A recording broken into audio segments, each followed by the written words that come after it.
बहुत समय पहले एक घने जंगल के बीचों बीच एक खूबसूरत तालाब था। वह तालाब मानो प्रकृति की गोद में बसा एक नन्हा स्वर्ग था। उसकी सतह पर नीले कमल खिले रहते, चारों ओर झूमते बांस के झुरमुट और तट पर हरियाली की चादर बिछी रहती। सवेरे की पहली किरण जब पानी पर गिरती तो तालाब सोने की तरह चमक उठता। चहचहाते पक्षी, कूदते मेंढक, कलकल बहती हवा, सब मिलकर एक मधुर संगीत सा रचते थे।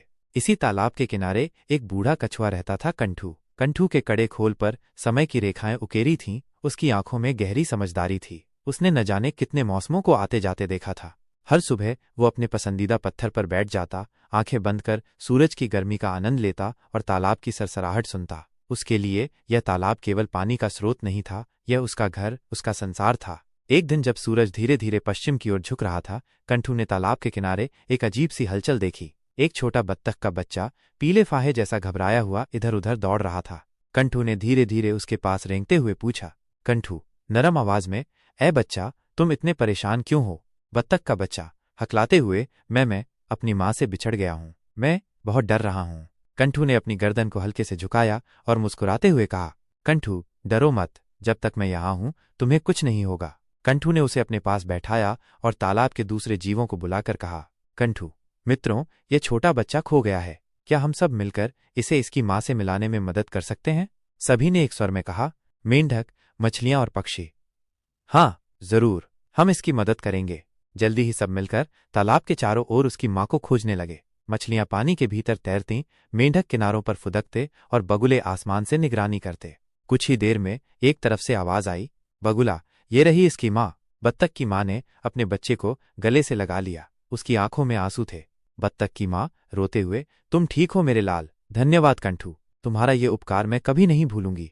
तालाब के किनारे वो दिन एक छोटे से जश्न में बदल गया। चहचाहट, टर्राहट, फुसफुसाहट, सब खुशी से गूंज उठे। समय बीता और गर्मी का मौसम आ पहुंचा। सूरज की किरणें आग उगलने लगीं। धीरे धीरे तालाब का पानी घटने लगा, हरी घास सूखने लगी, मछलियों के तिलमिलाने की आवाजें बढ़ने लगीं। एक दिन सब तालाब के बीच एकत्र हुए। चारों तरफ चिंता का माहौल था। मेंढक कांपते हुए, अगर पानी ऐसे ही सूखता रहा तो हम सब मर जाएंगे। छोटी मछली रोते हुए, मुझे सांस लेने में भी कठिनाई हो रही है। हिरण घबराते हुए, हमारा जीवन इस तालाब पर निर्भर है, अब क्या होगा? सभी की निगाहें कंठू पर टिक गईं। वो अनुभवी था, समझदार था और सबका प्रिय भी। कंठू ने गहरी सांस ली और बोला, कंठू, शांत स्वर में, डरने का समय नहीं है, हमें मिलकर कोई उपाय ढूंढना होगा। कंठू ने सबको एक नई योजना बताई। कंठू, पास ही पहाड़ी झरना है, अगर हम मिलकर वहां से पानी लाएं तो तालाब को बचा सकते हैं। लेकिन यह आसान नहीं था। झरना काफी दूर था और गर्मी भी तीव्र थी। फिर भी सबने मिलकर काम शुरू किया। पक्षी छोटी बाल्टियां लेकर झरने से पानी लाते, हिरण और बंदर पानी से भरे गड्ढे खोदते, मेंढक और मछलियां तालाब के तल को तैयार करते। दिन रात एक होकर सबने मेहनत की। पंख थक गए, टांगें कांपने लगीं, लेकिन कोई रुका नहीं।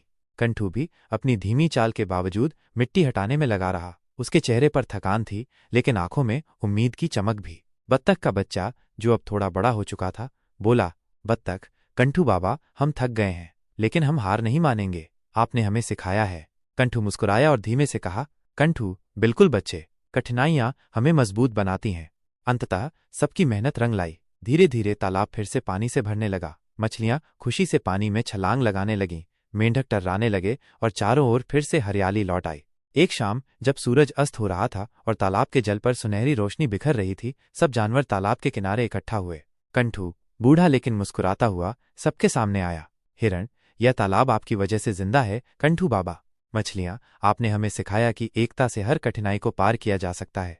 कंठू धीमे स्वर में, नहीं बच्चों, यह सब हमारी एकता का चमत्कार है। जब हम साथ होते हैं तो कोई भी संकट हमें हरा नहीं सकता।